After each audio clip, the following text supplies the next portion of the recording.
Jezebel, tayo na. Jezebel! Tayo na.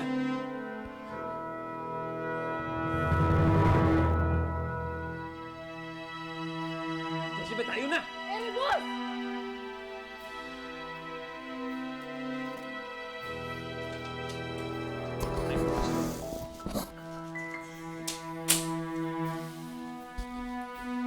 Aalis na tayo sa likod.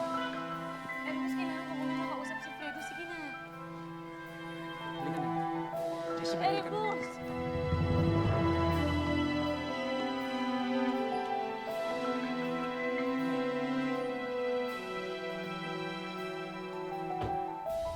Si Jezebel? Si Jezebel nga ba yun? Pero bakit iba ng itsura niya?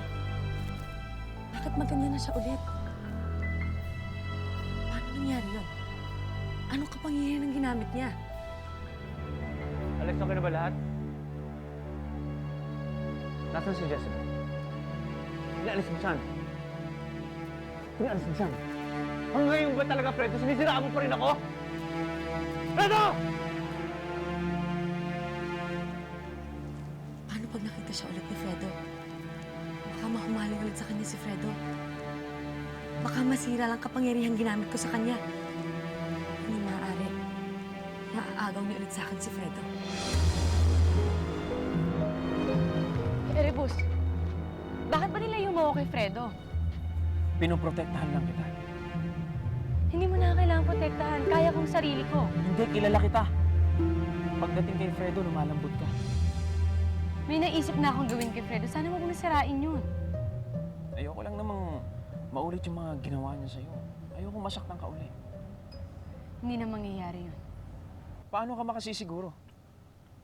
Tuwing naghaharap kayo ni Fredo, nagbabago ka. Lumalambot ka. Hindi mo siya matiis. Aaminin ko. Natatakot ako tuwing nakikita ko yung magkasama ni Fredo. Natatakot ako na baka mahulog ka sa kanya ulit. Matagal na akong hulog kay Fredo. Kaya huwag ka na matakot. Ano bang kailangan kong gawin para talikuran mo siya?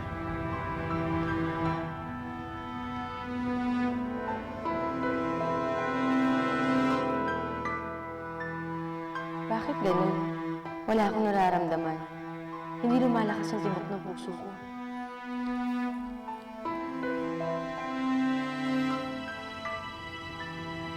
Bakit? Erebus, hindi. Hindi lumalakas ang pintig ng puso ko. Kung pwede ko lang utusan ng puso ko, ginawa ko na yung matagal na. Patawarin mo na ako. Hindi mo naman kailangan humingi ng tawad. Ako naman ang pumipilit sa'yo. Si Fredo ang mahal mo. Alam mo ba kung bakit gusto kong lapitan si Fredo? Dahil gusto ko magiganti sa kanya. Gusto ko ipaaras sa kanya lahat ng sakit na ginawa niya sa akin. Oo, aaminin ko sa'yo. Sa tuwing nakikita ko si Fredo, lumalambot ang puso ko. Pero hindi ko na pinakikita. Isipan na ngayon ang pinaipiran ko. At alam mo ba kung anong nasa isipan ko ngayon? Ano?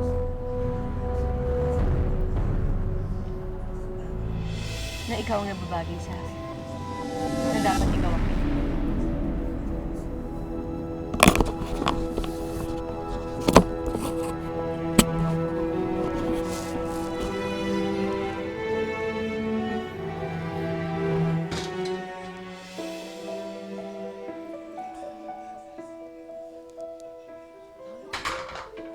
Dahan-dahan naman. Matutulog ng kuya mo. Baka magising. May ano yung sinasabi niya? Ano yan? Naumpisa pa lang, bata pa po kami. Sinira na ng mayayaman ng buhay natin. Wala yun? Nay, hindi po siya baliwala kay kuya. Sa tingin ko kaya matindi ang galit niya sa mayayaman. Dahil sa nangyayari nga na sinasabi niya. Anak ayoko nang pag-usapan pa. Nay, ano yun? O, di ba, Paolo? Tigilan mo na ako. Tigilan mo ng kakakulit sa akin at wala akong may kukwento sa'yo.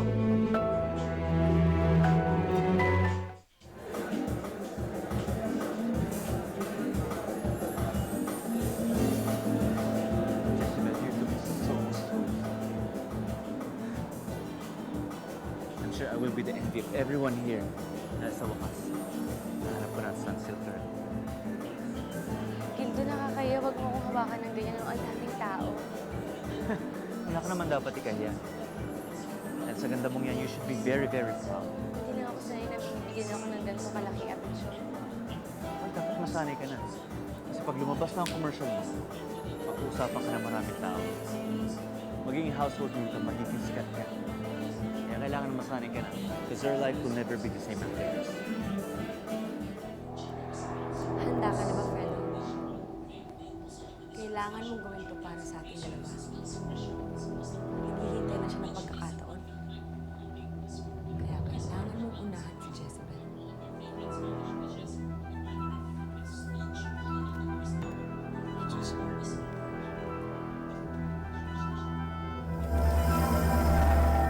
Lalo na tayo paghiwalay ng dalawa. Papayag ka ba nun, mahal ko? Hindi, di ba? Siyempre, ayaw mo mawalay sa akin. Kalaban natin si Jessica. Kailangan mo siyang pigilan.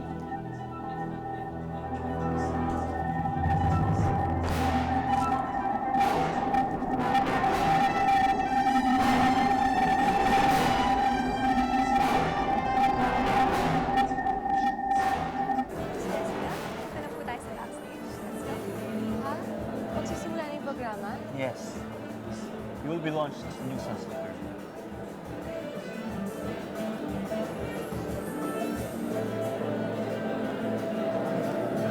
Pero sandali lang. Hindi ko pa nakikita si Fredo eh. Nasaan ba si Fredo? Wala nang kailangan sa friends sa Montego Empire. Kaya huwag mo na siyang hanapin. Pero kailangan nandito siya. Bakit mo ba siya hinahanap? Wala naman siyang ginawa para sa'yo. Ako ang nakahanap sa'yo. Ako ang gumawa ng lahat ng ito. Kaya kung meron kayong isipin, huwag si Fredo. Ako lang ang pwede mong isip na wala ng iba. Pero nasaan nga si Fredo? Kailangan ko makita si Fredo.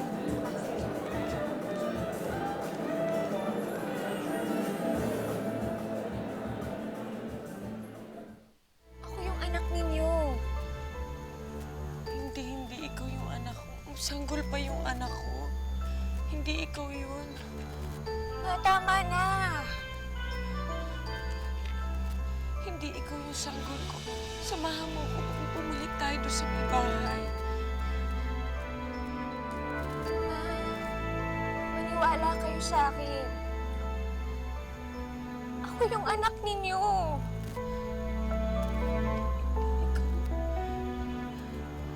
Sasamahan mo ko doon sa may bahay.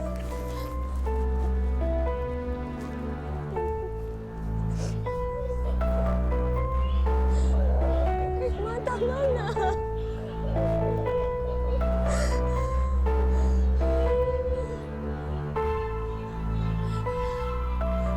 Kawawa ka naman, Mama. Kasalanan to ng Ava na yon. Nagkaganyan ka dahil pinaglahiw niya tayong dalawa.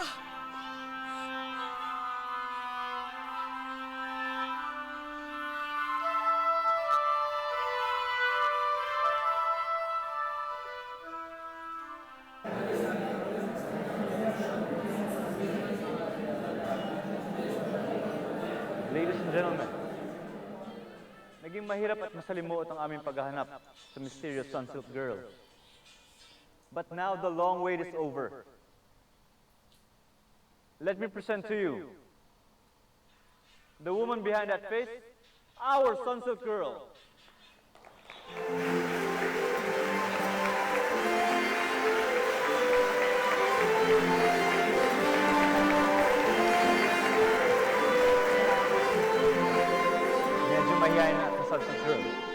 pagbigyan niya tayo, mapuunla ka ng konting mensahe.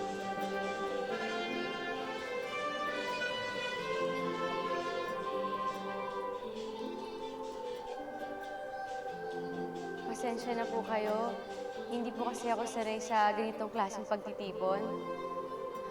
Pero gusto ko po magpasalamat sa inyo. Salamat po. Isang malaking karangalan po sa akin na makuha po ako dito. Kaya salamat po talaga. Sana po hindi po kayo magsisi na ako po yung kinuha niyong model para sa Sunsilk. Salamat po.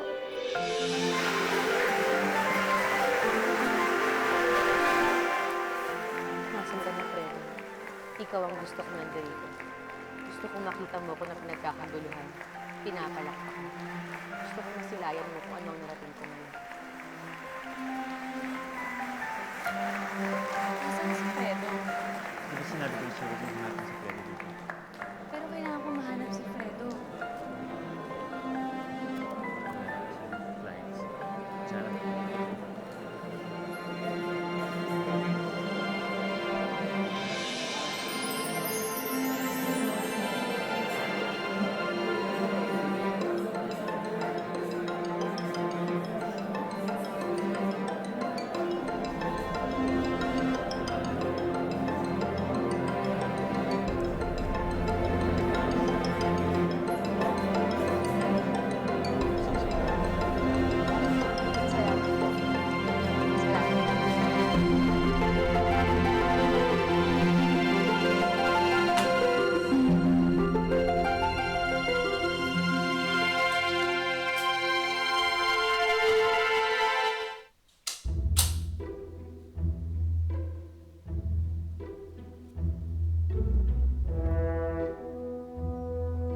I'm sorry I'm late. May inasikaso pa kasi ako. Don't worry. Mahaba pang oras natin para sa gagawin kong eksperimento. Eksperimento. Gusto ko sanang usisahin ng iyong nakaraan. Para malaman natin kung paano at bakit ka nagkaroon ng anak na si Rena.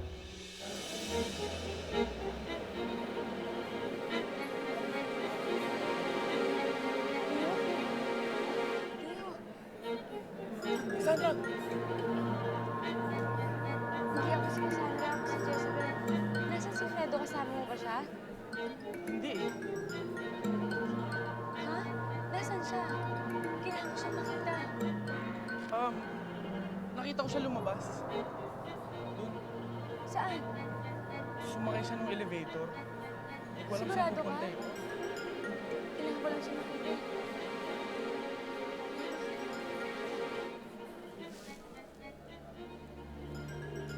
Paano mo usasayang ang aking nakaraan? Wala naman ako masyadong alam tungkol sa mga sirena o maging sa aking nakaraan. May amnesia ako. Ang huli kong natatandaan ay nung dalaga na ako. Kung papayag ka, I will put you in semi-conscious state. I will do that by hypnosis. I-hypnotize mo. Ayoko. Baka kung anong malaman natin, baka kung anong lumabas. Pero yun lang ang paraan. Yun ang dapat mangyari. Jaime, natatakot ako. Natatakot ako sa pwede kong malaman tungkol sa aking sarili.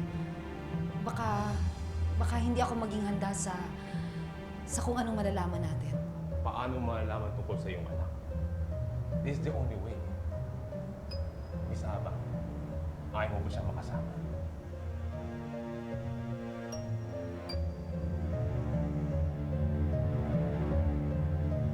Fredo!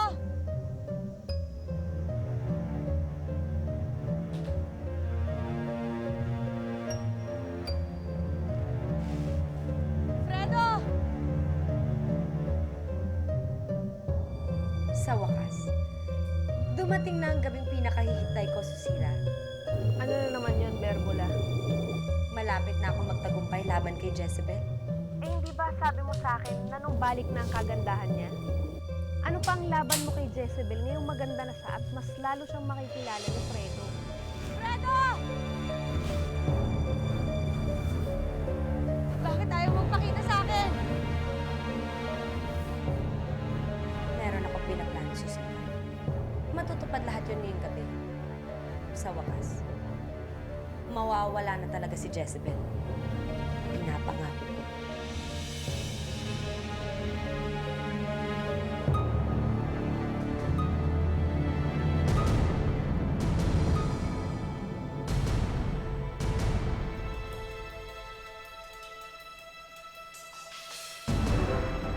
Dito na ako.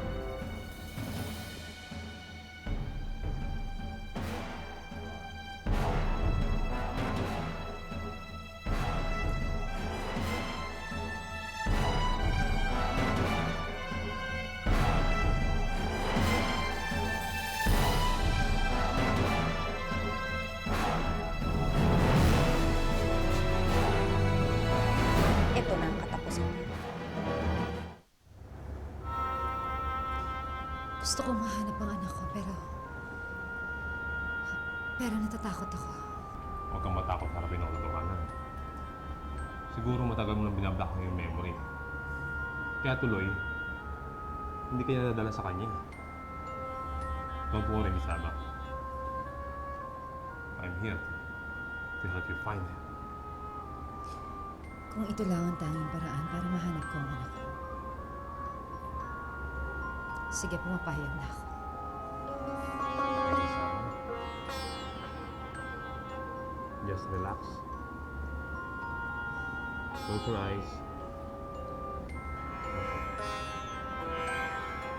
Dahan-dahan sa paghinga. Ngayon, blancoin mo yung isipan. Imagine a bright white light.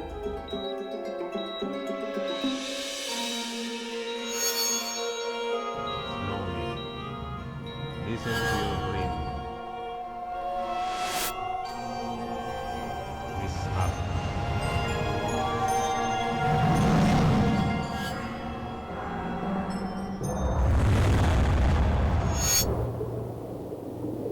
Nasa silingan ako.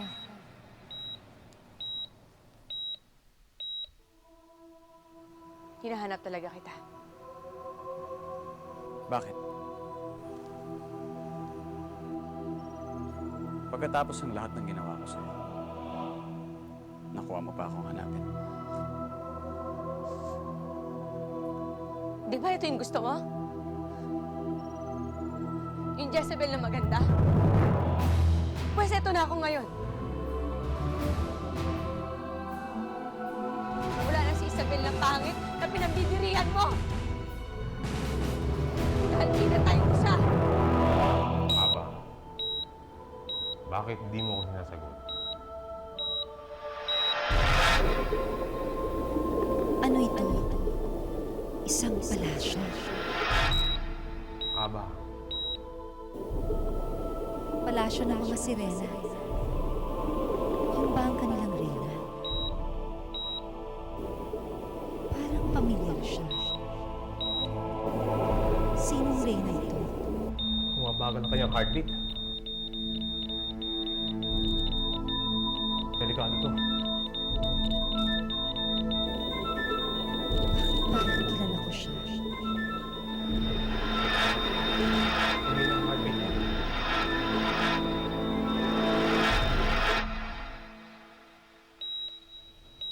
Pati pulse rate niya bumagal. Delikado to. Aba, gumising ka. Aba, gumising ka.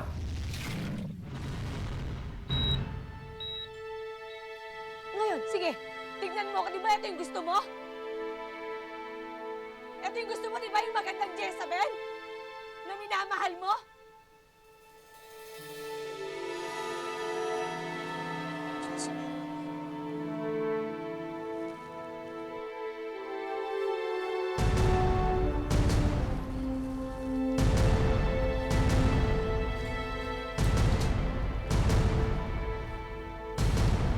Bakit kami hawak ng baril?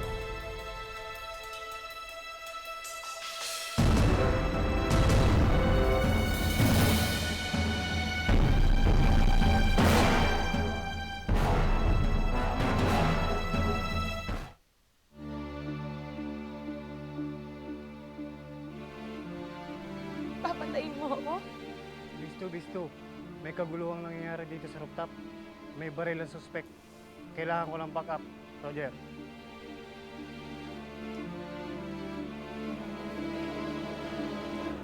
Rebus, bakit pa tayo dito sumugod? Di ba kabiling-bili na ni Isabel na huwag natin siyang sundan? Di ba? Ang mangyayari kay Jezebel, Buboy.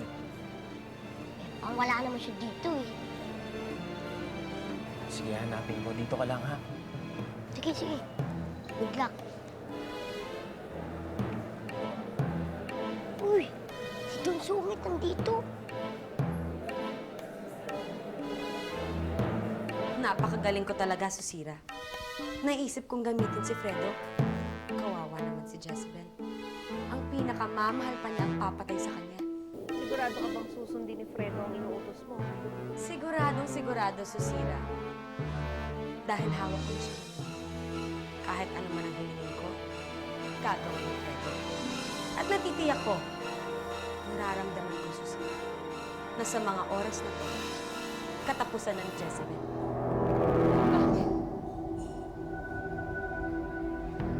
Marami ka ng mga plano natin, Sinira. Mga plano? Bakit sino bang kasama mo? Hindi na importante. Hindi mo ako masasaktan, alam ko yan, Fredo. Alam ko mabait kang tao. Hindi ka pamatay na walang dahilan. Alam ko yan. Kahit ano pang sabihin, hindi mo na mababago ang desisyon ko. Tumalikod ka.